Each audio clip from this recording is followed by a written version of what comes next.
Welcome, everyone. I'm Ross Creasy, our Chief Information Officer at Ameris Bank.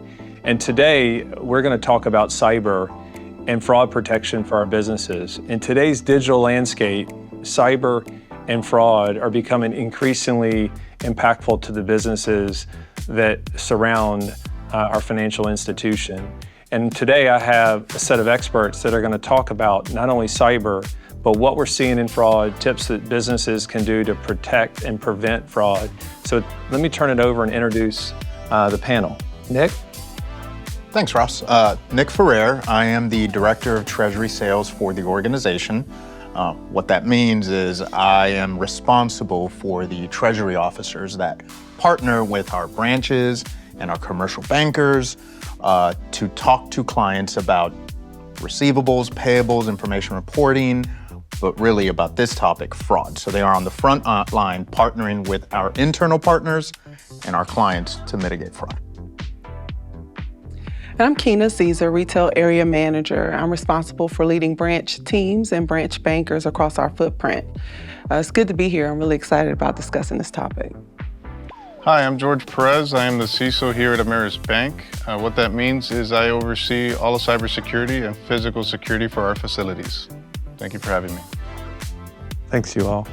Look, in the digital landscape that we live in today, cyber and fraud are becoming increasingly elevated in terms of how the bad actors are going after our businesses as well as consumers. And so I think we're gonna go through a number of questions really to kind of arm you of what we're seeing in the industry, but also some of the tips that we can arm you with to be more proactive than what you are doing today with respect to your bank accounts. Protecting your financial data is incredibly important, but also protecting your personal information is equally important. George, as our leader in cyber, what are the type of cyber threats that you're seeing in our industry today? Yeah, the threat landscaping is really changing and really focused on social engineering. We've seen an increase of 400% in the last year. What social engineering is that fraudsters are using psychological tactics, manipulation to convince customers of providing their sensitive information. In an industry conference last week, I was describing how we're seeing these attacks, right? The way a fraudster takes this approach is they will call and they'll say, hey, I am representing this financial institution. I've noticed 3 transactions in the past that look like fraud. That then puts a psychological aspect on the customer, and the customer is scared and they want to stop this and help you. And so then that's when the fraudster has advantage, and then they'll say, please verify who you are. And they'll ask you for your username, password. Then the fraudster will use that to log in. And since it's a new device, they will then get a one-time passcode, and they'll say, to verify you also, please tell us what your one-time passcode. And that's when they really have you. At that time, while they have you on the phone, they'll keep talking to you, and they'll just be sending a wire. And then as soon as they're done with that information, they might have changed your email as well, so you don't even see that the transaction happened. They'll close the call very politely, and there the fraud occurs. And you're seeing in the threat landscape that there's a big market for selling credentials, right? There's 50% increase in the last year on advertisements just for cyber criminal information and credentials, right? So these fraudsters are selling this, making a lot of money, and then they use that and sell it to other fraudsters that are using this to commit social engineering attack against financial institutions. George, thanks for that information. Nick, clearly, cyber and fraud is impacting our industry. What are some things that we can offer to our businesses as we think about cyber and fraud and the impacts to them? So I think that the impacts to the companies that experience fraud are really in 3 flavors. You have the financial loss, which the obvious financial loss there is the money that's been stolen, right? You have money that's no longer here. That's the obvious one, right? We go through a process to try to recover those funds. That means you have to engage another financial institution. They have to do their research. and ultimately we have an answer there. But during that time period, you're still out those funds. So that's the obvious one. And then you have the spiderweb effect that happens, right? You have to make payments. You're short money. Are your receivables coming in are going to be there in time for you to make those payments? It could impact vendor relationships. You have any cost associated with trying to investigate the fraud. Do you have to have auditors? Do you have to have a forensic accounting team? Do you have to engage a private investigator? So there are those costs, right? Do you have legal costs, right? Some companies experience lawsuits. You have to pay for attorneys. So there are a lot of financial impacts that happen to companies. Reputationally. Reputational risk is another huge impact that happens to companies when they experience fraud. And there's a direct correlation between the reputation that's been impacted by a company and the revenues. You see a decline in revenues after a fraud incident happens of a significant magnitude, right? And then the last one, I think that's a big impact to companies, is the operational impact that it has, right? So now you've had this incident, you have to deploy your staff outside of their normal job to go and do whatever is needed to try to recover these funds, right?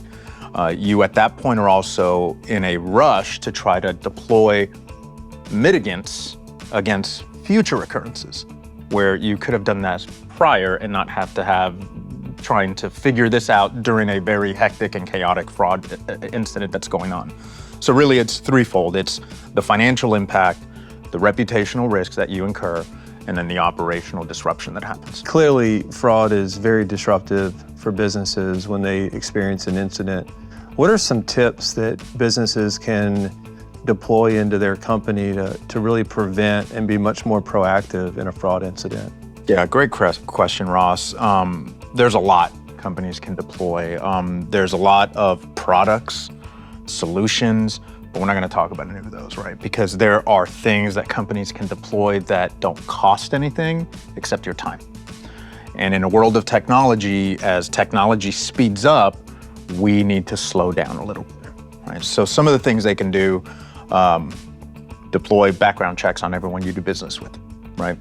Employees, clients, vendors, go out to the web and try to find information on them. See if they're reputable companies, see if they're reputable individuals you want to be representing your organization if you're looking at employees, right? If you don't have the resources to do a formal background check, in today's day and age, we all leave digital fingerprints out there, right? So a quick Google search can give you a lot of information that historically has not been available to us. You could have a fraud plan in place, right? Have a fraud plan in place that the employees at your organization know and understand, right? Test it routinely. Don't just have it, test it. Make sure it's up to date. Conduct an assessment of your bank accounts, right? So how are your bank accounts used? And are they used the way they should be as intended, or are you doing something different? And within that bank account structure, mandate certain things like segregation of duties, mandate dual control, mandate things like tokenization.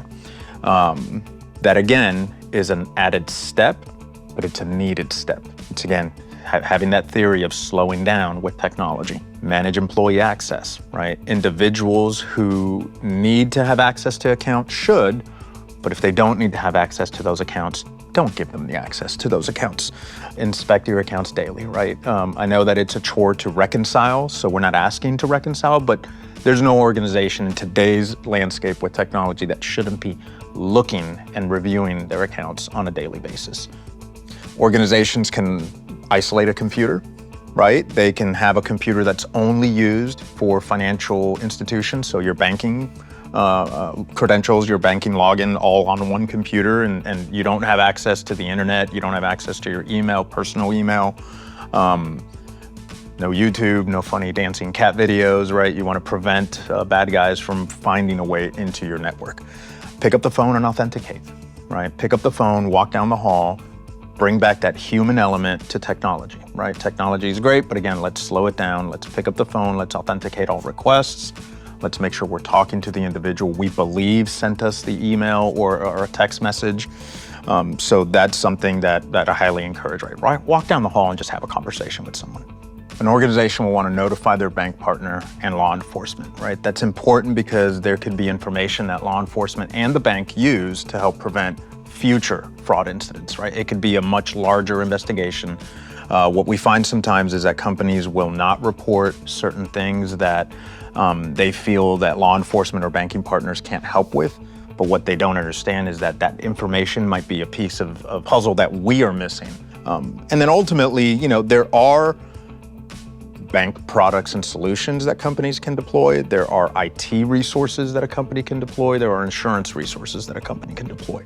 Let's talk a little bit about some of the bank products and services, right? There are things like positive pay that companies should deploy, right? Even if an organization does not write one check, they should still have positive pay on their account. If you're not familiar with what positive pay is simply a vehicle that allows a company to send us the checks that they're going to cut and write, and we verify that once the check is presented to the bank. And that is almost like a VIP list to get into a party, right? If you're not on that VIP list, you can't get into the party. And other services like ACH positive pay, or we talked about dual control, we talked about tokenization. Those are all products and solutions that a bank can deploy to help mitigate fraud. From an IT perspective, you have firewalls, you have malware, you have scans that can happen to prevent a bad player from infecting your computer or your network. And then ultimately, cybersecurity insurance, right?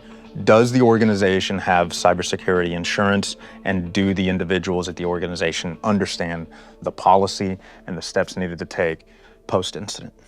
Nick, thank you for that. It's incredibly insightful. So Keena, in your role, can you share some business-like instances of fraud that you've heard of or experienced within the industry? And what are some further tips that businesses can do in this space? Business customers are experiencing times where impersonators are hacking into their email, and they are posing as a legitimate account holder. And that's an attempt to try to communicate with the bank and take over their account. We're also seeing customers experience where they'll receive a fraudulent link, and they'll click on the link, and now they're exposed in that manner. Customers are also receiving phone calls. Customers will answer the phone and feel like it's a bank representative, and so they will converse with them, and impersonators are trying to obtain their credentials. I know our systems will ask for a number of things in the system to authenticate the customer and to initiate certain things to move money through the system. But can you share more around what we will not ask for over the phone? Sure, Ross. I think it's important for customers to know that we'll never call you and ask for your credentials. Ameris will never call or text you and ask you to validate your personal information, including your user ID, your online banking password, your PIN, or one-time passcode. So if you're ever asked for your personal information via call or text, it's okay to hang up directly and call your banker. Call us so we can address your concerns and help you immediately. Keena, thanks for sharing some of those real-world examples. Now, George, when you think about a culture in a business, what's some tips you can share in terms of them building a more security-conscious culture in their company? Yeah, protecting your identity is so critical. Authentication is so important in everything you do today in this digital world. So protecting your social security, your PIN, your credentials is critical. You can do that by doing a few things.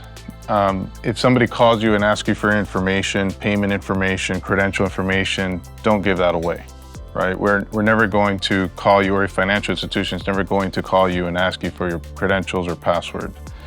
Think about your credit as well. When you look at your credit, you want to review it every year. You want to provide alerts if there's new things that happen so you get notified.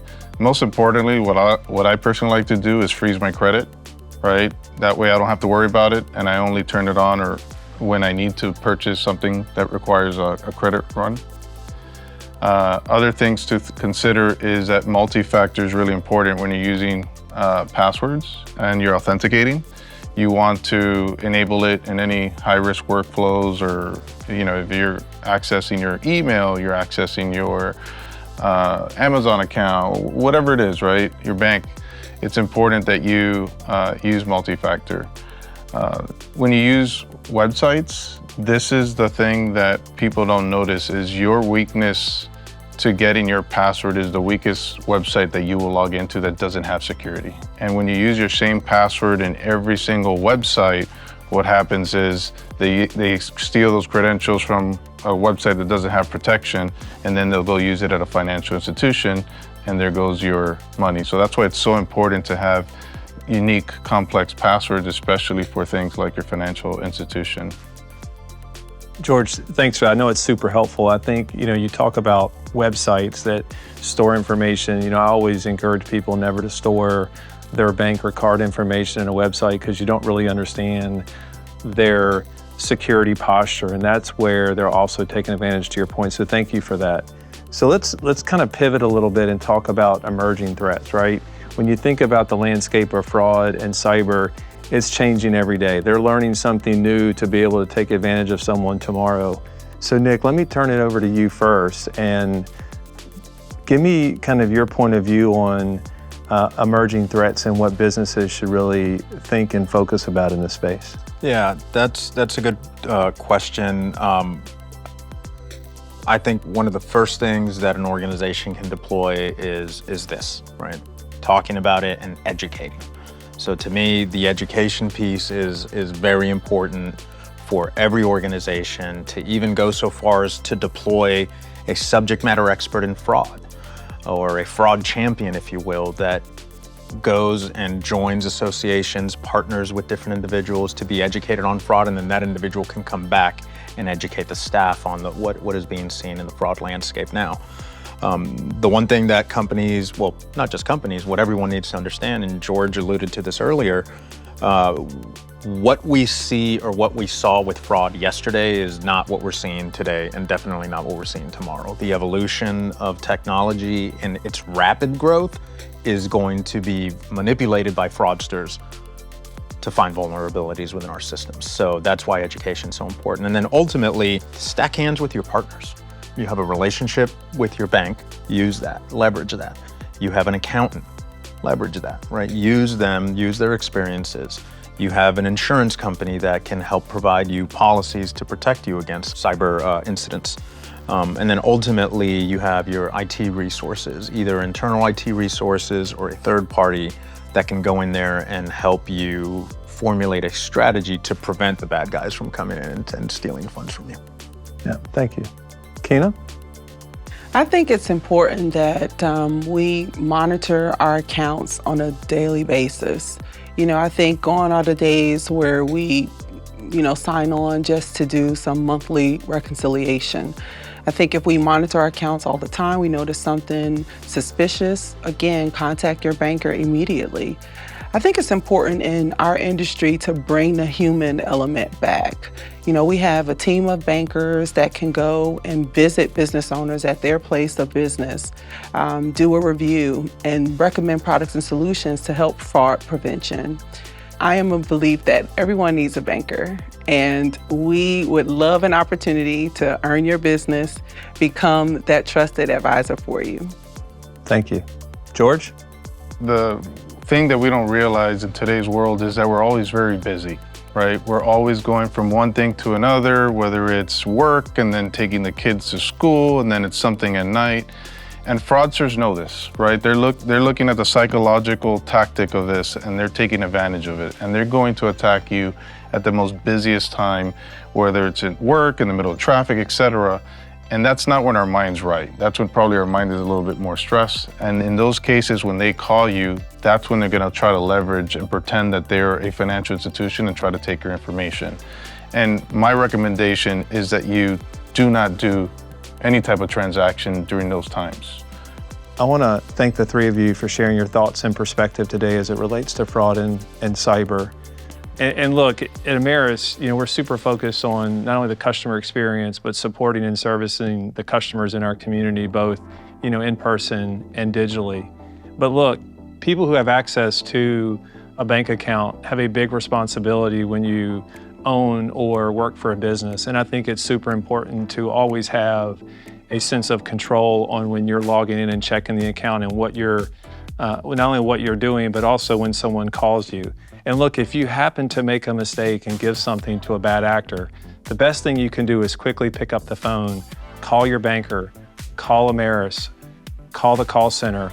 We will work with you and we will help you every step of the way to protecting you, not only for the future, but do everything we can to get your money back.